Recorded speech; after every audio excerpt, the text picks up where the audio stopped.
شاہ محمود کا نام 9 مئی واقعات پر کابینہ کمیٹی کی رپورٹ میں شامل نہیں تھا۔ شاہ محمود قریشی کا نام واضح طور پر کابینہ کمیٹی کی اس رپورٹ میں شامل نہیں تھا جو گزشتہ نگران حکومت نے 9 مئی 2023 کے پرتشدد واقعات کی مبینہ منصوبہ بندی کے حوالے سے تیار کی تھی۔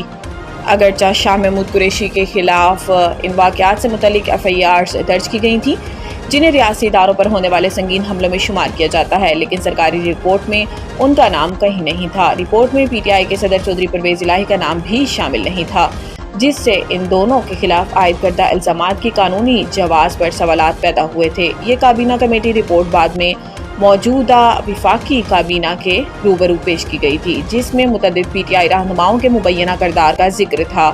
رپورٹ کے مطابق پارٹی چیئرمین عمران خان پر ان واقعات کی منصوبہ بندی کا الزام عائد کیا گیا، جبکہ ایک طویل فہرست میں حماد اظہر، زرتاج گل، مراد سعید، فاروق حبیب، علی امین، گنڈا پور یاسمین راشد، محمود الرشید اور دیگر رہنماؤں کے نام شامل تھے، لیکن شاہ محمود قریشی اور پرویز الہی کا ذکر کہیں نہیں تھا۔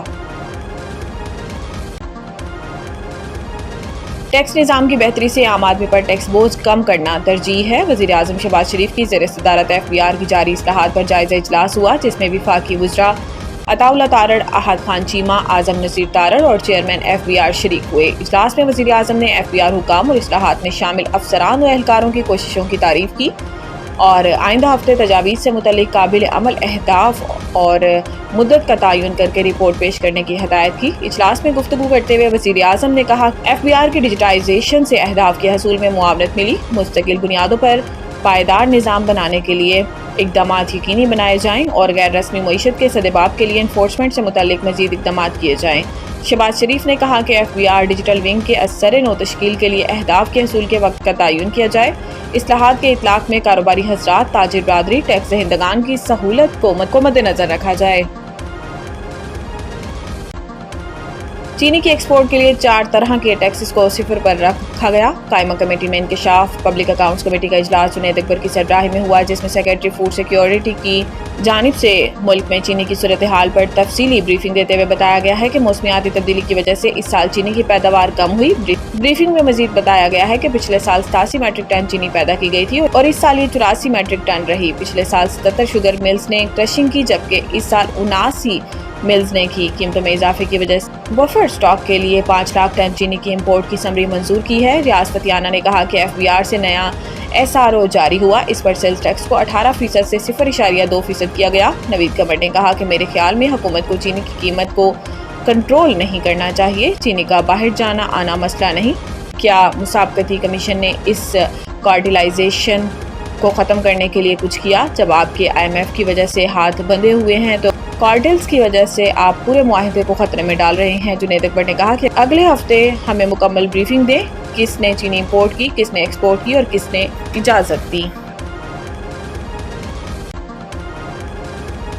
نور مقدم کے سزا یافتہ مجرم ظاہر جعفر نے نظرثانی درخواست دائر کر دی۔ سپریم کورٹ میں دائر درخواست میں موقف اپنایا گیا ہے کہ عدالت نے ملزم کی ذہنی حالت کا تعین نہیں کرایا۔ سپریم کورٹ میں میڈیکل بورڈ تشکیل دینے کی درخواست دی۔ سپریم کورٹ نے اس متفرق درخواست پر فیصلہ نہیں دیا۔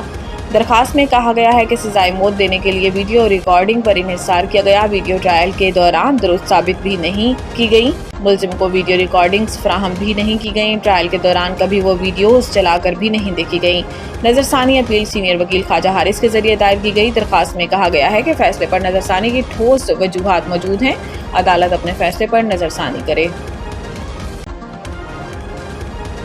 کراچی میں 24 گھنٹوں کے دوران بارش کا امکان۔ محکمہ موسمیات کے مطابق 24 گھنٹے کے دوران شہر کا مطلع ابر آلود رہنے کا امکان ہے، جبکہ بارش اور بوندا باندی بھی ہو سکتی ہے۔ محکمہ موسمیات نے بتایا کہ آج شہر کا کم سے کم درجہ حرارت 29 ڈگری سینٹی گریڈ ریکارڈ کیا گیا، جبکہ زیادہ سے زیادہ درجہ حرارت 35 ڈگری سینٹی گریڈ تک رہنے کا امکان ہے۔ ہوا میں نمی کا تناسب 68% ہے۔ اس کے علاوہ DG محکمہ موسمیات نے یہ بھی بتایا کہ موجودہ مونسون سسٹم کراچی کو متاثر نہیں کرے گا، جبکہ آئندہ دنوں ایک اور مونسون سسٹم کراچی اور حیدرآباد کو لپیٹ میں لے سکتا ہے۔ انہوں نے مزید بتایا کہ خلیج بنگال میں آئندہ دنوں ہوا کے کم دباؤ کا امکان ہے، جو کراچی پر بھی اثر انداز ہو سکتا ہے۔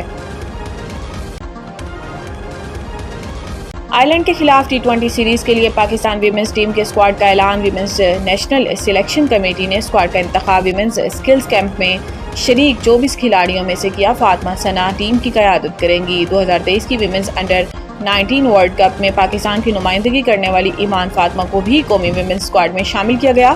15 رکنی ٹیم آئرلینڈ روانگی سے قبل کراچی میں پری سیریز کیمپ میں شرکت کرے گی۔ آئرلینڈ کے خلاف سیریز 6 سے 10 اگست تک ڈبلن میں کھیلی جائے گی۔